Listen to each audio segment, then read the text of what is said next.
तो हेलो दोस्तों, आज हम लोग जानेंगे मुस्लिम विधि में जो तलाक की प्रक्रिया है, कैसे तलाक किया जाता है। शिया विधि क्या होती है, सुन्नी विधि क्या होती है, ठीक है। और लिखित तलाक क्या होता है, तलाकनामा क्या होता है। अगर नशे में दिया गया तलाक है तो किस प्रकार का तलाक होगा। अगर एक गूंगे के द्वारा तलाक दिया जा रहा है तो क्या वह मान्य होगा कि नहीं होगा, अगर होगा तो कैसे होगा।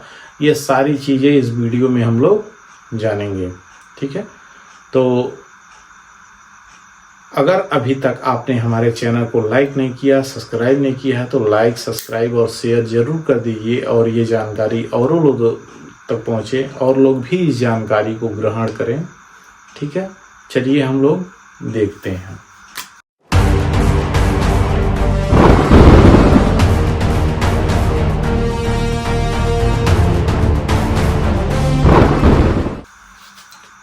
तो हम लोग जानेंगे मुस्लिम विधि,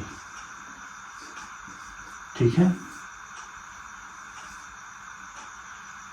मुस्लिम विधि में हम लोग जानेंगे लिखित तलाक,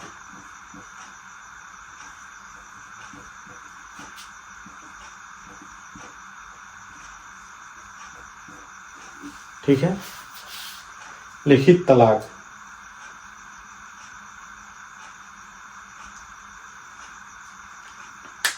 चलिए हम बताते हैं आप लोगों को।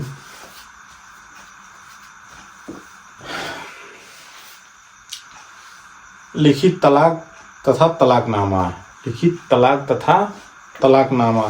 कह रहा है तलाकनामा केवल मौखिक तलाक दिए जाने का लेख हो सकता है, ठीक है। तलाकनामा केवल मौखिक तलाक देने का लेख हो सकता है या वह ऐसा दस्तावेज हो सकता है जिसके द्वारा तलाक दिया गया हो, या जिसके व्यक्ति के द्वारा तलाक अगर दिया गया है तो वह ऐसा दस्तावेज हो सकता है। तलाकनामा काजी या पत्नी के संरक्षक या दूसरे साक्षियों की उपस्थिति में लिखा जा सकता है।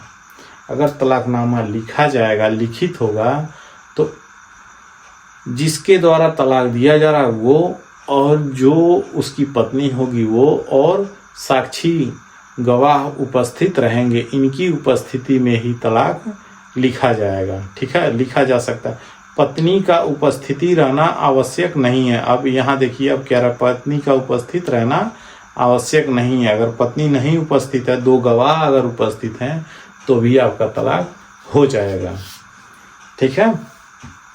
यदि लेख उचित रूप से हस्ताक्षरित और संबोधित हो या मानक रूप में हो अथवा किसी को संबोधित न किया गया हो तो उद्देश्य को प्रमाणित करना आवश्यक होता है।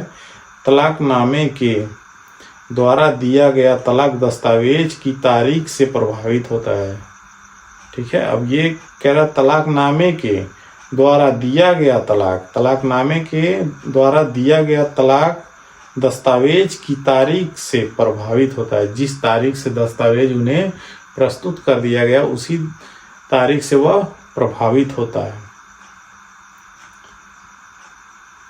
पत्नी द्वारा उसकी प्राप्ति की तारीख से नहीं। जब पत्नी के द्वारा पत्नी को जब मिल जाता है तो उस तारीख से नहीं, ठीक है, जिस तारीख से लिखित करके भेज दिया जाता है।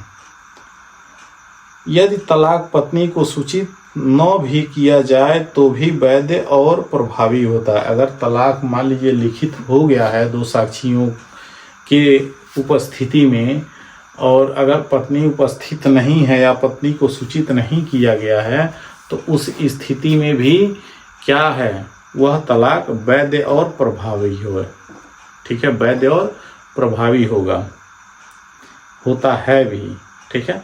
अब सुन्नी विधि हम लोग देखते हैं। करा सुन्नी विधि के अंतर्गत नामित स्त्री को तलाक देने की हस्ताक्षरित घोषणा मात्र प्रभावी तलाक होती है, चाहे तलाक का आशय हो या न हो, और साक्षी भी आवश्यक नहीं होते। अब सुन्नी विधि में देखिए, तलाक देने के लिए इसमें गवाह की आवश्यकता, साक्षी की आवश्यकता नहीं है, ठीक है।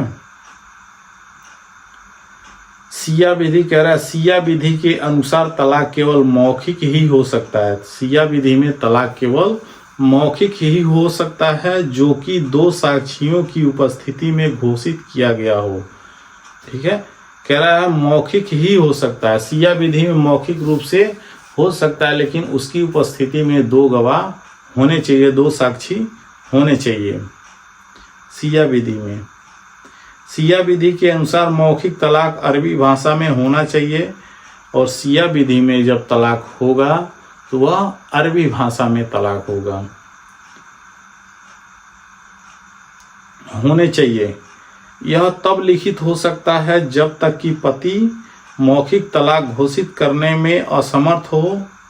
ठीक है, इस पर एक केस है दिलसादा मासूद बनाम गुलाम मुस्तफ़ा, ठीक है, के बाद में जम्मू और कश्मीर उच्च न्यायालय ने यह अवलोकन किया कि सिया विधि के अंतर्गत तलाक केवल अरबी भाषा में होना चाहिए। ठीक है, जम्मू कश्मीर के उच्च न्यायालय ने यह निर्णय दिया कि सिया विधि में जो तलाक होगा वह अरबी भाषा में ही होना चाहिए। ठीक है, एक विहित रूप में होना चाहिए। यह आवश्यक नहीं है कि पति स्वयं अरबी भाषा का जानकार हो। यह आवश्यक नहीं है कि पति स्वयं अरबी भाषा का जानकार हो, यह आवश्यक नहीं होता है। वह किसी ऐसे प्रतिनिधि को इस प्रयोजन के लिए नियुक्त कर सकता है कि जो उसकी तरफ से अरबी भाषा में तलाक का उच्चारण कर सकता है। अब देखिए, जब तलाक का उच्चारण होगा, ठीक है, तो पति के द्वारा होगा, तो जरूरी नहीं है कि पति को ही उच्चारण करने आए अरबी भाषा में। वह अपने जगह पर किसी और को जो अरबी भाषा जानता हो, उच्चारण कर सकता हो, उसको बुला करके वह उच्चारण करवा सकता है। ठीक है,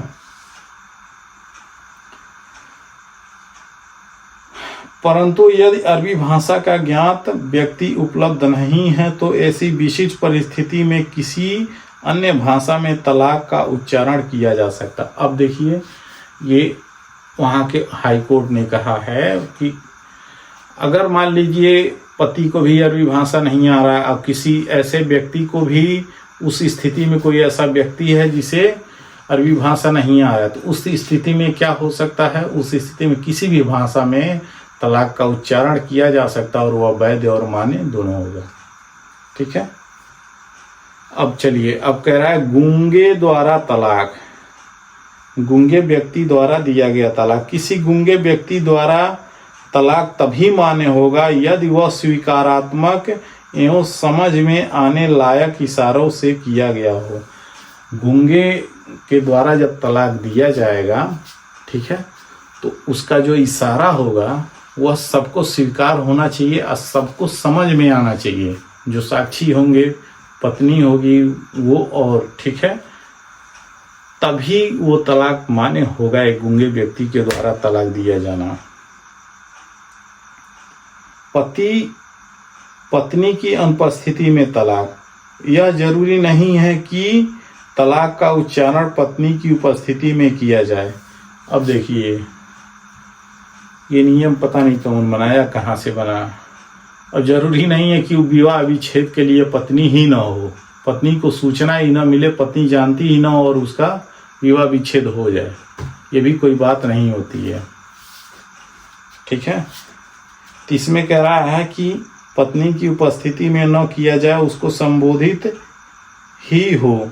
पत्नी की अनुपस्थिति में उसे शून्य या निष्प्रभावी नहीं बना देती है, परंतु यदि वह उपस्थित न हो तो यह जरूरी है कि उसका निर्देश नाम से किया जाए या तलाक के शब्द स्पष्ट उसकी ओर से निर्देशित करते हैं।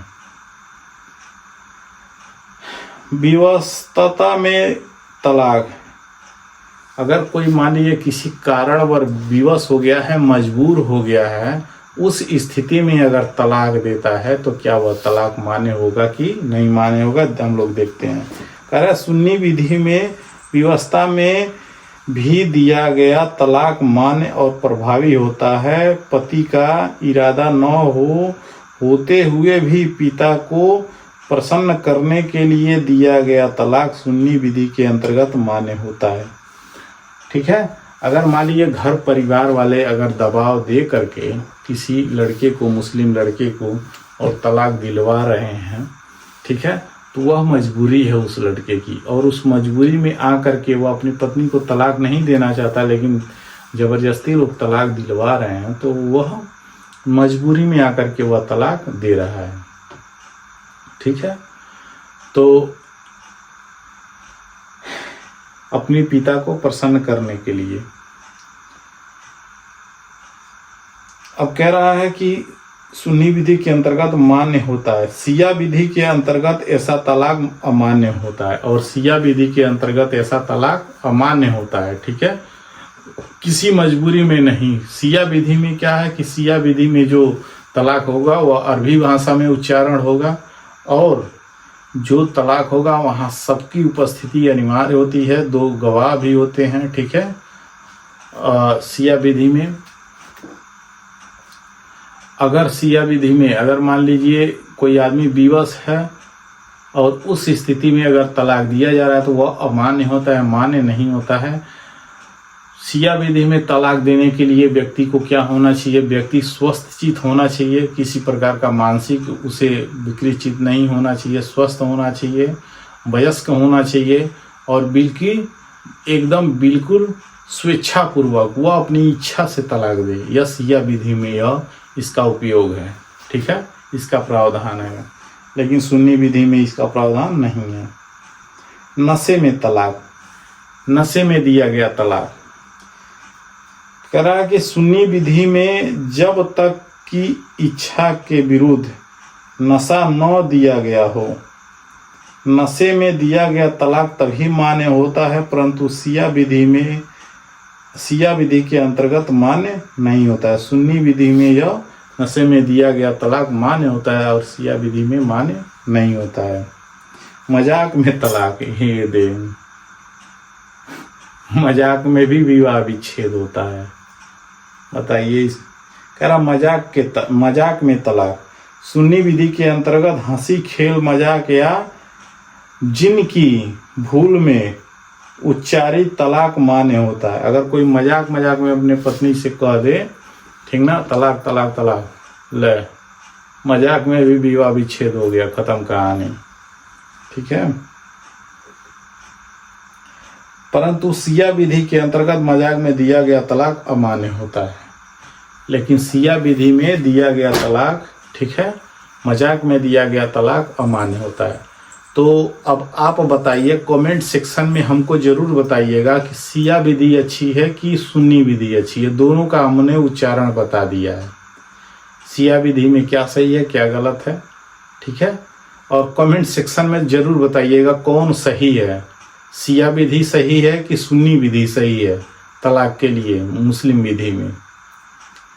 प्लीज़ आपसे रिक्वेस्ट है कि कमेंट सेक्शन में जरूर हमको यह उत्तर दीजिएगा, कौन सही है कौन गलत है, ठीक है।